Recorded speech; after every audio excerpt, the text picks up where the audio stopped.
that this guy for the Archfiend himself? Where is LaCroix?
I told you everything. There's no reason for you to keep me here. Let me go!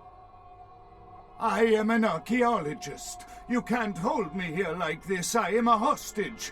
I do not need protection. Bring me back to my hotel at once. Why are they doing this? What is this nonsense with the guns and the crosses and the talk of vampires? Why do they insist on keeping me here? Who are these people? Yeah, okay, anything, just get me out of these caverns and away from these crazies. I think I'm starting to get pneumonia. The sarcophagus? You went through all that trouble for the sarcophagus? Yeah, I'll tell you. But don't you think it would be better to get out of here before those men come back?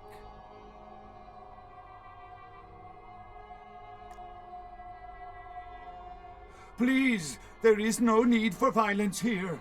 If you really want to know about the sarcophagus, I'll tell you. Such a thing to get overworked about. Let's start with the history of the Ankaran sarcophagus. That is a long and interesting legend, lost and found throughout the ages. Tell me, are you familiar with the Assyrians?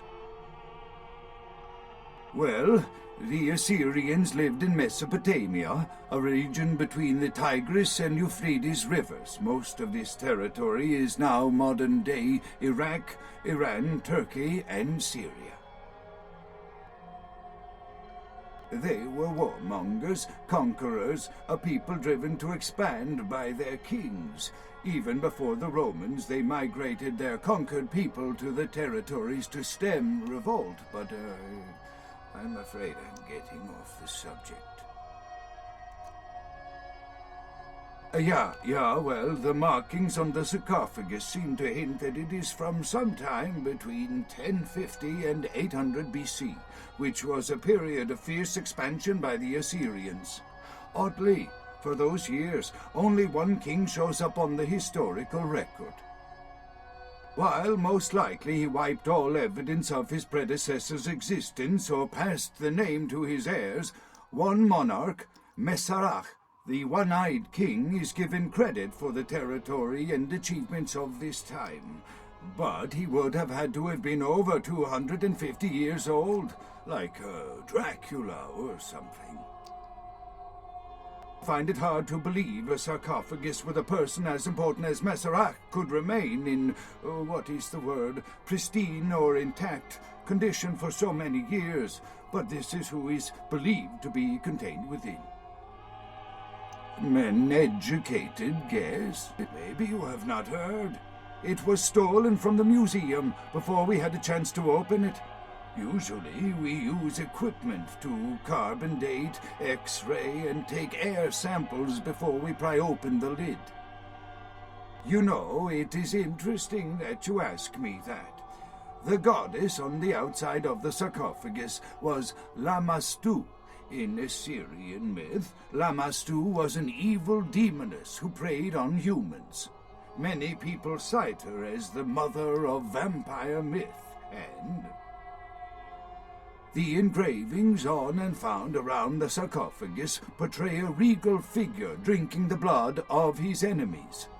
Now, this image is found in many cultures, specifically among those of royal lineage, but there is a quite scientific explanation. A disorder known as porphyria. In short, it is caused by a deficiency of the iron in the blood, and in many cultures, for the nobility that could conceivably get away with the cure, the treatment was to drink human blood. Perhaps drinking the blood of your enemies is, if nothing else, symbolic. It can inspire fear in your foes and dissidents. Don't misunderstand me. I in no way believe it was a vampire. Vampires, that's what caused this whole mess. These maniacs believe they exist.